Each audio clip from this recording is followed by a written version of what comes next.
Hi guys, this is video 6 out of a series of 10 videos that I'm doing.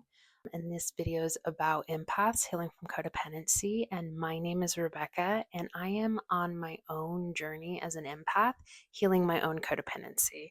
And I am making a series of videos for people who feel deeply, maybe too deeply sometimes. And I am learning how to care for others without losing myself in the process. And today I want to talk about something I think a lot of empaths struggle with. How do we stop absorbing other people's emotions without shutting down our hearts? Because most of us don't want to stop caring. We just don't want to feel emotionally drained all the time. If you're an empath, you probably recognize this. You walk into a room and you immediately feel the tension. Someone you love is upset, and suddenly your mood will shift too. You leave a conversation feeling heavy, even when nothing directly has happened to you. For a long time, I thought it was just part of being loving, that being supportive meant holding emotional space for everyone. But eventually I realized something important. There's a difference between compassion and absorption. Compassion connects, absorption is exhausting. It will exhaust you. And a lot of us were never taught the difference. When people hear emotional boundaries, they think it might mean something like being cold, detached, closed off, but that's not what I've learned. Emotional boundaries simply mean I can care about something you're feeling without carrying it inside my body.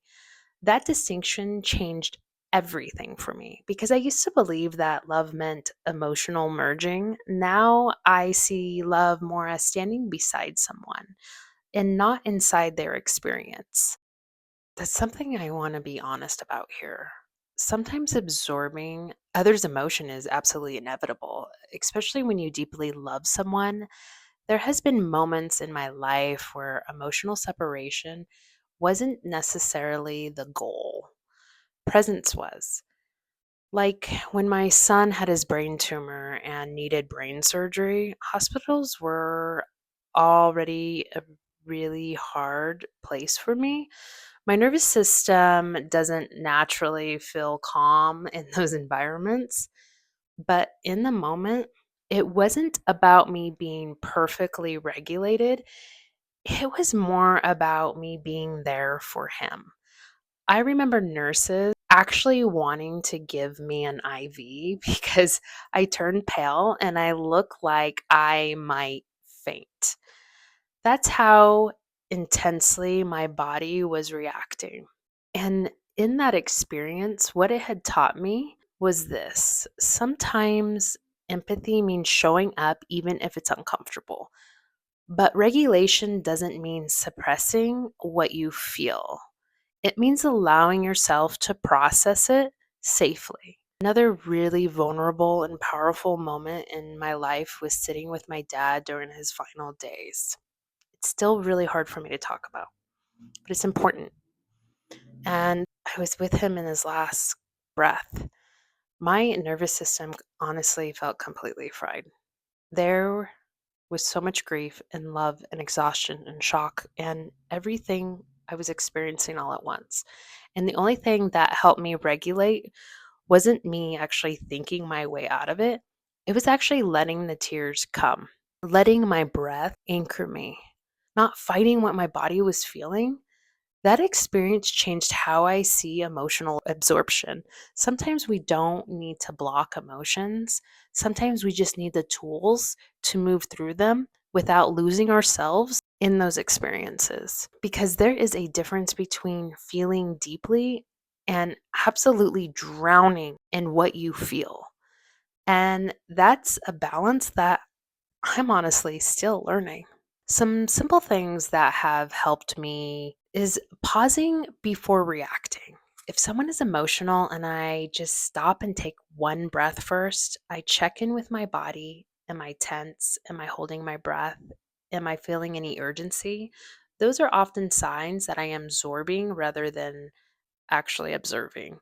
And just allowing others to have and be in their own experience. This was really big for me because I've always seen the best in people. I've come from a place of love and understanding, but I've learned that I don't have to carry people and their healing. I can love them without actually losing myself. A big part of stopping emotional absorption isn't just, it's not a mental thing. It's literally a psychological thing.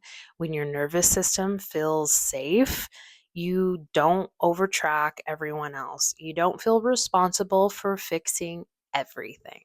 You can stay compassionate without emerging emotionally.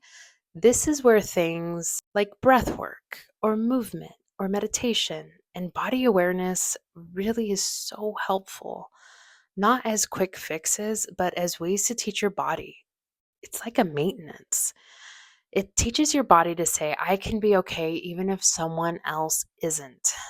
That was a huge shift for me because I used to think that everyone else being okay meant that I could be okay. Now I understand that stability comes from within. If you have been carrying other people emotionally for a really long time, you deserve rest too. You deserve relationships where empathy flows both ways. You deserve clarity about your own feelings, and you deserve peace in your own body. Thank you for being here with me. And in the next video, we're going to talk about why empaths attract narcissistic relationships and how gaslighting, confusion cycles are a way of recognizing your trauma patterns. I am really grateful for you guys walking this journey with me. Until next time, bye guys.